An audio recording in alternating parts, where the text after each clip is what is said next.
าสร้างมาบีบซิลิโคนใช่บีบซิลิโคนมันบีบซิวบ่คือน้องบ่แท้สิว่าแบบนี้เมื่อวานนี่เฮาเดินทางคลิปบ่าวแอนเราเขามาถ่ายว่าเฮือนหัวเขาก็เลยพาช่างมาแก้ไขเขาเบิ่งคอมเมนต์แล้วก็ FC เพิ่นก็โอ้หลายเพิ่นว่าให้มาแก้นะแม่เฮาก็เข้าใจเฮาก็พร้อมสิมาแก้อยู่นะเพราะว่ามันได้หัวแล้วเด้สาเหตุนั้นซะเนาะคือว่าแรกพี่น้อยเนาะ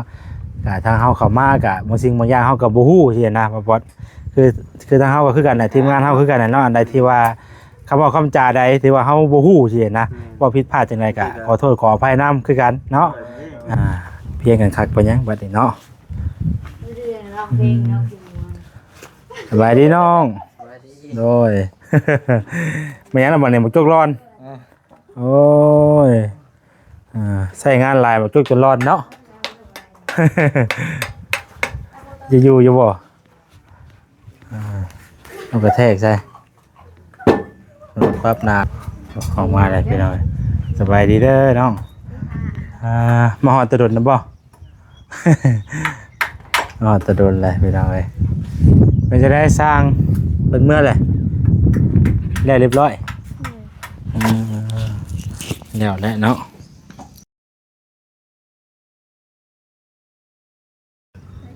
เอาพี่น้องเอ้ยเนาะครับทักทายสบายดีเด้อสบายดีพ่อแม่พี่น้องเบิดสู่คู่สู่คนพี่น้องเอ้ยพ่อๆกับซองบ่แสนคือเก่าเนาะตอนนี้ก็เปิดภาพเปิดคลิปมาก็อยู่เฮือนน้องแต่คือเก่าพี่น้องเอ้ยมื้อนี้ก็ได้มื้อนี้ก็ท้องฟ้าก็ถือว่าเปิดโปร่งเนาะเห็นแสงแดดแสงตะเวนเมื่อวานมื้อนี้พี่น้องเมื่อวานนี่บ่เห็นหยังเลยพี่น้องเอ้ยเนาะมืดทั้งฝนตกฝนลิ้นเนาะกระนำลงมาพอสมควรพี่น้องเอ้ยขับมามื้อนี้กับพ่อทางบ่บอสพ่อทางบ่บอสพี่น้องเอ้ยเนาะถ่ายได้นี่เนาะสบายดีเด้อบ่บอสเด้อเนาะแล้วก็ FC บ่แซนโดยมาดีเด้อล้างตัดคลิปดูบ่แซนเลยล้างตัดคลิปบ่ไล่คลิปแล้วมื้อนี้โอ้นำนิ้วบ่ล็อกก่อนใช้ล็อกก่อนบ้านตั้งแต่ในสางยาวดีเนาะยาวเลยพ่อยอกว่ายอกสองนึงโอ้ยาวกันเฮ็ดคลิปเดียวเพิ่นแล้วเนาะ FC เพิ่นเบิ่งมันก็คือสิน่าจบแท้ว่าติเฮาก็เลยเฮ็ดก่อนแบบว่าคลิปละเอียดเนาะคลิปละเอียดเนาะมาฮอดเด้มื้อนี้อันจุดประสงค์มื้อนี้อะไรก็มื้อนี้เข้ามาโอ้พาสร้างมาบีบซิลิโคนใช่บีบซิลิโคนมันบีบซิวคือน้องบ่แท้สิว่าแบบนี้เมื่อวานนี่เฮาเดินทางคลิปบ่าวแอนเราเขามาถ่ายว่าเฮือนหัวเขาก็เลยพาช่างมาแก้ไขเขาเบิ่งคอมเมนต์แล้วก็ FC เพิ่นก็โอ้หลายเพิ่นว่าให้มาแก้นะแม่เฮาก็เข้าใจเฮาก็พร้อมสิมาแก้อยู่นะเพราะว่ามันได้หัวแล้วเด้สาเหตุนั้นได้ซะเนาะแต่ว่าเฮาก็ยังบ่ได้มาครับแต่ว่าสิลงก่อนยังบ่ทันได้มาซ้ำสิลงก่อนบ่ได้ก็สิมาปุ๊บปั๊บรถก็บ่เนาะคือแบบว่าอันน่ะบ่จิตทางก๊อกแล้ว FC เพิ่นบอกว่าให้เทเด้อเรื่องเพราะว่าคณะเฮาฮู้เฮาก็จังมาเนาะแล้วแล้วก็เพราะว่าก็ดีคือกันเฮ็ดแบบนั้นก็เพราะว่าเป็นหยังคันฝนบ่ตกก็บ่เห็นบ่อนหัวเนาะแม่ฝนบ่ตกก็บ่จักเพิ่นเฮาก็บ่ฮู้แก้ไขเพื่อในอนาคตสิมานี่ก็หน้าฝนเข้าแล้วได้นี่น้องเพิ่นสิอยู่จังได๋คันบ่แก้ความสร้างยังบ่คาเวียกเนาะก็มันใหม่แน่บ่บ่เด้สมมุติว่าเฮาปกติเฮาเฮ็ดช่วงอันว่าสมมุติว่าช่วงมันหน้าแล้งดีนะยังบ่แม่นช่วงฝนนะถ้าเฮาตอกเฮาหยังใช้แล้วก็มันก็ตากแดดตากหยังโดนทุกอย่างแล้วมันก็จะเปื่อยปิดหูนั่นอยู่เลยปิดอยู่มันไหม้ซื่อนี่น่ะทุกอย่างมันยังพอได้เปื่อยได้หยังครับมันยังไหม้มันยังบ่ได้ดูดกันได้นั่นอย่างมาต่อยมาเฮ็ดแหวนเนาะอย่างต่อยเขาแล่นทางนะมาต่อจังหวัดสิอยู่ปะอันอยู่เลยตัวนั้นมันฮ้อนมันเปื่อยไว้เด้นั่นน่ะแดดมันเปื่อยลงเรือนบ่คือลูกยางตัวนั้นน่ะถ้าว่าเฮาตอกลงไปมันโดนได้น่ะมันถือกับความร้อนกับสังกะสีมันก็สิเข้าที่เข้าทางมันเองบ่แล้วนะอันนี้มันใหม่มันยังบ่ทันได้เปื่อยได้หยังซั่นแหละมันหัวบัดนี้น่ะเอาดีแล้วเอาตกเห็นแล้วก็ตกลงมาใส่รถเนาะคือว่ามันหล่นไปดีมันก็สิบ่หัวเลย มากัน4คนเท่านี้ว่ามันนี่ยาวนะเอาขอถามเนี่ยเนาะเดี๋ยวว่าชั้นว่าซี่ได้ โดย ไปทางไหนอันว่าตาคือเห็นมาน้ำหมู่ข่อยอยากเห็นลาวอยู่ได้เดี๋ยวนี้ เพิ่นขึ้นเพื่อนน้องน้อยมั้ง ชวนลายเพิ่นขึ้นไปทางบ้านน้องน้อย เอา มีเวียกดินั่นน่ะก็งานของน้ำบ่อยู่ในคลิปมันมีของน้ำ แต่เก่าคือเห็นบ่ได้ป้ากันใช่ไหมอันนี้ก็เมื่อกันบ่เคยเห็นป้ากันแล้วมาป้ากัน เพิ่นก็ไปเวียกทั้งเพิ่นน่ะนะเฮาก็มาเวียกทั้งเฮาต่างคนต่างรับผิดชอบของไปของมันพี่น้องเนาะเฮาก็เฮาก็ทางนั้นก็บ่ค่อยได้มีหยังที่นะทางบ้านเนาะยังบ่มีงาน อยากไปอยู่พี่น้องทางนั้นก็ได้ ไก่ได้บ่แม่นไปฮะไก่ ก็ไปคือมีงาน แต่ว่าบ่ได้มีหยังนะกับบางเทื่อก็บ่มีหยังก็ไปอยู่แต่ว่าโดนๆเฮาจะไปแต่นึงกินนะเฮาก็จังอายเพิ่นเนาะ ไปยังไงก็บ่มี เฮาก็พี่น้องเนาะก็มานี่ ว่าแนวนั้นล่ะบ่ใช่นาทีเข้ามานี่ก็ทางข่อยก็เข้ามาใส่ก่อนให้น้องแต่แล้วก็พาสร้างเวียงมาเฮ็ดเฮือนเลย ใส่ซิลิโคนปิดนั่นเนาะ แล้วมาเอิ้นสิพากันมาขุดเสายกบ้านได้นี่ขุดเสาเทตีนเสาไว้นะบ่ทันยกก็ได้ อ๋อ ถ้าบ่มีหยังผิดพลาดถ้าไปตามแผน ถ้าว่าบ่ผิดพลาดทางเทคนิคเนาะ ฝนตกบ่ ถ้าจะเกิดว่าช่างเนาะเพิ่นบ่ติดธุระนักนะทางมันบ้านนั้นก็ได้ทางเบิ่งอันนี้ก็ได้เพราะว่าเว้ายังไปก่อน 100% นี่มันสิผิดพลาดเนาะ บ่ได้เนาะ แม่น ต้อง แม่น เว้าเผื่อไว้นำเฮาก็ได้ ถ้าว่ามีการผิดพลาดนะอันนี้ดีกว่าว่าซั่นน่ะสิว่าเนาะ คือว่าเฮ็ดมื้อนั้นมันก็เว้าเพื่อไว้แลหยังก็ได้เนาะ น้อง YouTube เฮาเห็นแล้วว่าอันคอมเมนต์ทั่วลงเฮาก็ให้กำลังใจเฮาในบ่จิตอู้ ให้กำลังใจว่าไปสิล่ะใจตื้อได้แบบนี้ บ่เฮ็ดแบบนี้สู้ๆ สิเนาะ คือว่าแหละเนาะเรื่องให้กำลังใจนะให้กำลังใจอยู่แล้ว แล้วก็สู้นั่นแหละสู้กับการกับงานเนาะถึงสิเป็นจังไดก็เอาคำว่าเพิ่นมาเอาคำว่าของทางดีซีมานั่นเนาะมานั่นเฮาได้มาเฮ็ดงานเฮาให้มันจังได้ไปเรื่อยๆนะ เฮาก็ดีใจได้หมู่เพื่อนที่ว่าเห็นกันที่ว่ากำลังเจอปัญหาก็เข้ามาเว้ามาว่านำนะมาให้กำลังใจเนาะ มันก็ ตอนนั้นไอ้น้องหมู่เพื่อนเนาะไปทิ่มพ่อเขาตายเว้าง่ายๆซะเฮาจนให้ เดี๋ยวพอแล้ว เพื่อนนะว่าเพื่อนพามันลึกซึ้งนะแบบว่าเห็นหมู่เพื่อนบ่ป้าบ่ทิ่มนะในยามที่เฮาเจอปัญหาเนาะเว้าจนสิซึ้งกะหลี กีตาร์บ่มาซื่อนี่เนาะเอาว่าสรุปให้เนาะ เพลงคือเก่าเลย กันนี้ยังก็คุยกัน บัตรเพิ่นบัตรตูได้เฮากัน เอาคือเว้าแลพี่น้อยเนาะก็ทางเฮาเข้ามาก็บางสิ่งบางอย่างเฮาก็บ่ฮู้ที่นะบ่บอดคือทางเฮาก็คือกันน่ะทีมงานเฮาคือกันน่ะเนาะอันใดที่ว่าคำเว้าคำจาใดที่ว่าเฮาบ่ฮู้ที่นะว่าผิดพลาดจังไดก็ขอโทษขออภัยนำคือกันเนาะตีด้วยบ่พอนี่ ชั้นเนาะคอยมาแต่เช้าผู้ได้บ่แซนนี่จะว่าชั้นว่าซี่ได้ว่าข่อยก็แม่นหิวข้าวว่าแม่นข่อยสิได้อันกราบก่อนหั่นนะเพราะว่าหิวข้าว หรือว่ามีบ่ในรถ ให้กันอยู่ต่อที่บ่ แม่นเพราะว่าแต่เก่ายังว่าใส่กินน้ำปลาแก้วมันบ่ได้เฮ็ดงานแล้วบ่ได้กิน ธรรมดาเด้อเนาะ จะเรียนว่าทีมงานข่อยเมื่อบ่เลยได้บ่โอลิบ่มีใช้ปวดหนีว่าละบ่จ้อยอยู่นี่กินข้าวก้อนก่อนเลยถ่ายคลิปหลังแล้วจบคลิปพอดีเอาว่าต้องตำแจ่วกับข้าวเหนียวมานำได้มื้อใหม่ จีนเข้ม มื้อ เนาะ หน้าเด้กำลังจีนเข้มเด้อ ซื้อเหล้าขาวจากกล้องเนาะ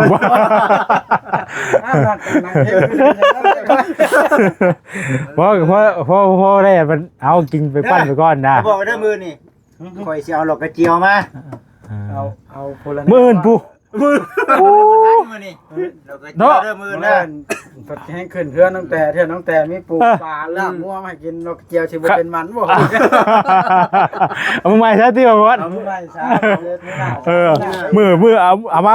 หือมื้อเนาะ มือหื้อเนาะ คันเอามามื้ออื่นก็หิวมื้อเด้อ ไปใส่พี่น้องเอ้ยเนาะบ่หลายมันเงียบมันยาวได้นี่บ่ว่าทางหิวข้าวเนาะ บ่ใช่เราหิวข้าวแต่หึงเนาะ เริ่มแบบว่า ชัดๆ เขาบอกสิว่าเฮาชังแล้วเด้นี่คือว่าลูกนี้คนผิดโดยที่บ่บอกได้บ่แม่นนั้นเนาะได้ โอเคเพิ่นแหละ ไปใส่เดี๋ยวเขาไปหาทางน้องๆเพิ่นก่อนเพิ่นพากันเฮ็ดหยังกันน่ะเนาะโดย กำลังขุดดิน ไปใส่พี่น้องเอ้ย ให้เว้าคำบ่เอาจ้ามาดิ ว่าใช่ฟังเสียงเพลงเนี่ยเนาะ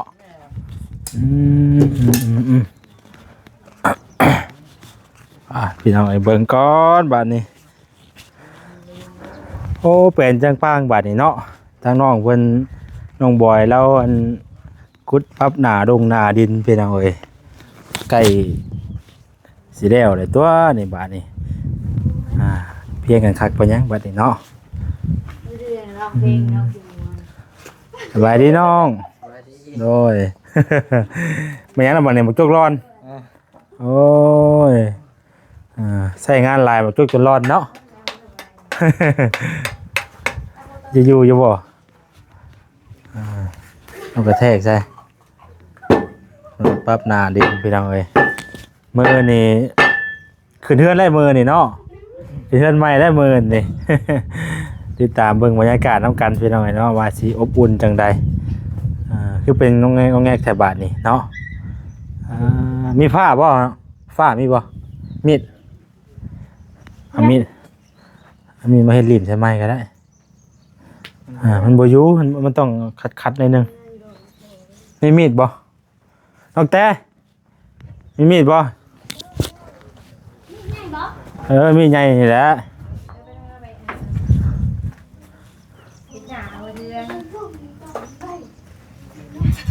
อะไรนะมิออกมาเลยพี่น้องสบายดีเด้อน้องมาหอดตะดนนะบ่ มาหอดตะดนเลยพี่น้องเลยมันจะได้สร้างเป็นเมื่อไรแล้วเรียบร้อยแล้วแหละเนาะ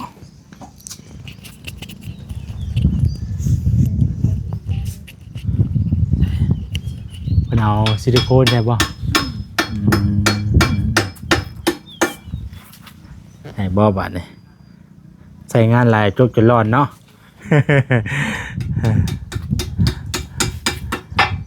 คุดอันปรับหน้าดินไปแล้วเลยปรับแปลงให้มันเพียงกันนี่ฝนตกฝนลินมามันก็จังน้ำจังบัวไหลเขาตะล่างเนาะโอ้เอาเครื่องเอาของมาว่างใช่ไหมบัดนี้โอ้ครั้งแรกบัดนี้เนาะแต่ว่าผ่านอยู่ได้นี่เนาะ ผ่านอยู่เลยเป็นจะได้เมื่อคืนนี่นอนรับดีปะยัง นอนรับดีปะยังคืออะไร คือที่สองมาโอ้ยบ่อยากรับก็รับเลยเนาะไฟอยู่ในน่ะไอเทืองเอ้ยเทืองสาวเทืองโอ้เพิ่นมาเยี่ยมเพิ่นบ่อันแรกพี่น้อยนะเพิ่นสาวเทืองเพิ่นเนาะพากันมากับพากันนั่งอยู่ตารางเล่าแล้วมืดเว้น ใช่เบิ่งเข้าไปทักลาวเบิ่งทักทายลาวเบิ่งกันบ่ได้พ่อจะโดนเด้แล้วสิจื้อได้อยู่บ่นี่เนาะ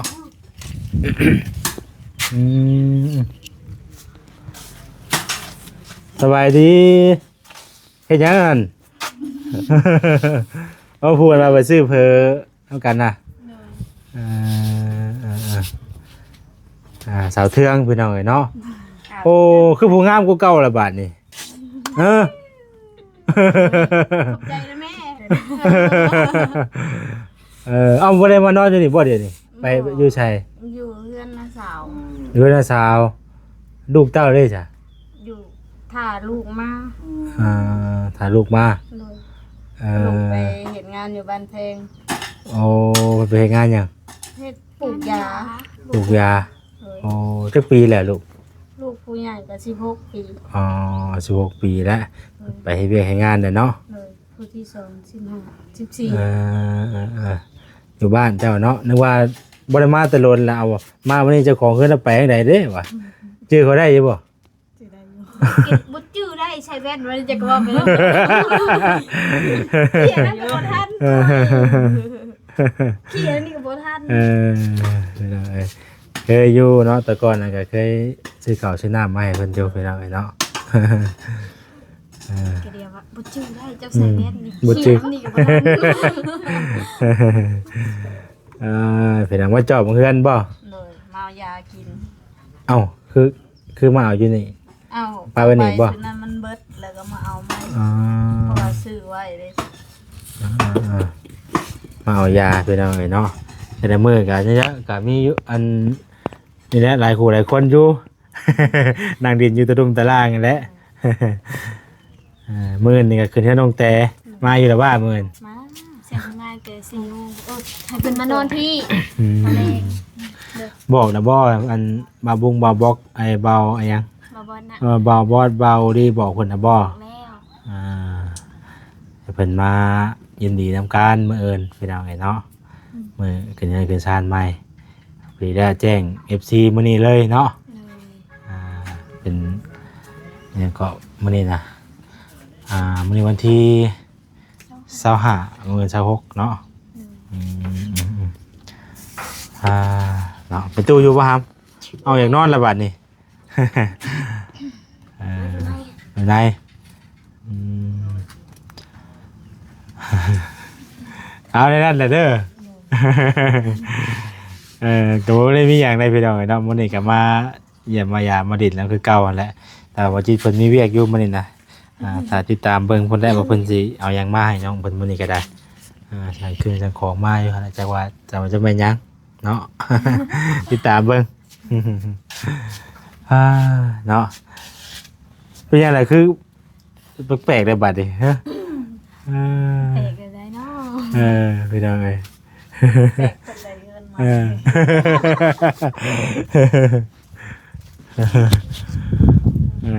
พาใส่พี่น้องบ่รบกวนน้องเพิ่นแหละเนาะพออย่าว่าหัวถามได้เพิ่นไปคือเก่านั่นแหละผู้ใดมื้อเอิ้นได้กันเดือนกันซานเพิ่นแต่ว่าเรื่องหลังคุ้มหลังคาเพิ่นก็ได้มาแก้หรือว่ามาหยอดซิลิโคนใช้แล้วบัดนี้ก็คือสิบ่เป็นหยังหรอกพี่น้องเนาะเพิ่นตกผลิตมาก็คือสิโอเคแล้วล่ะบัดนี้พี่น้องเอ้ยคักคือเก่างามคือเก่าบัดนี้เนาะประมาณนั้นแหละพี่น้องเอ้ยได้ยินทางบ่าวบอดว่ามื้อนี่คือสิเป็นมื้อย่อเสาบ่คือตั้งเสาเฮือนประตูแก้วนั่นแหละพี่น้องเอ้ยติดตามเบิ่งนํกันเนาะว่าเพิ่นสิเฮ็ดจังไดทางเฮาก็อาจจะคิดว่าได้พี่น้องเอ้ยมีแต่ว่ารอแต่บ่ได้คลิปเป็นหยังเพิ่นนั่นแหละเนาะเอามื้อนี้ก็ทางบ่จิตเพิ่นสร้างเครื่องสร้างของมาเลยพี่น้องเอ้ยเนาะก็ติดตามเบิ่งเพิ่นยังบ่ทันได้มาก็อาจจะเป็นช่วงตอนบ่ายๆค่ำๆพุ่นแหละพี่น้องเอ้ยจังสิได้มาฮอดเนาะเพราะว่าพากันเข้าไปสร้างแล้วมื้อกี้นี่พากันเข้าไปคุยไปสร้างเครื่องสร้างของแล้ว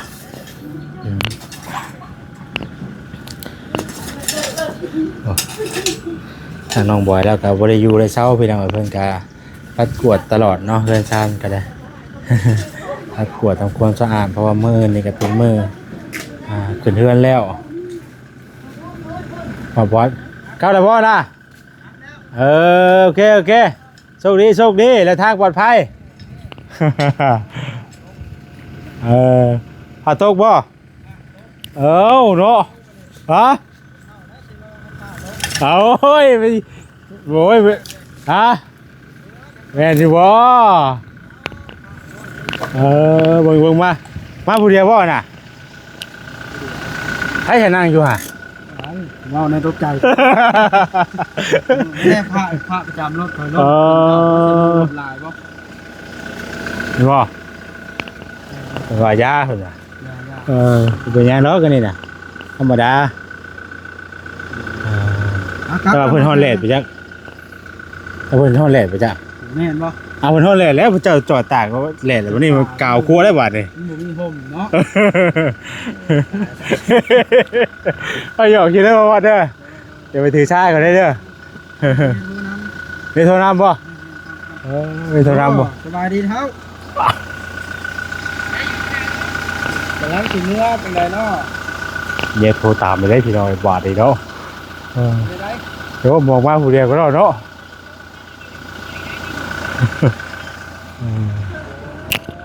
เอาพี่น้องบ่มีหยังหลายสำหรับคลิปนี้กันเนาะว่ามวนเฮฮากันไปผิดพลาดใดๆก็ขอโทษขออภัยหลายๆเด้อพี่น้องเด้อเนาะสำหรับมื้อนี้ก็จะได้ขอตัวจบคลิปไว้สำนี้ก่อนขออยู่ดีมีแฮงบ่สุขสุขคนพี่น้องเอ้ยเนาะสบายดีเด้อพี่น้องเด้อ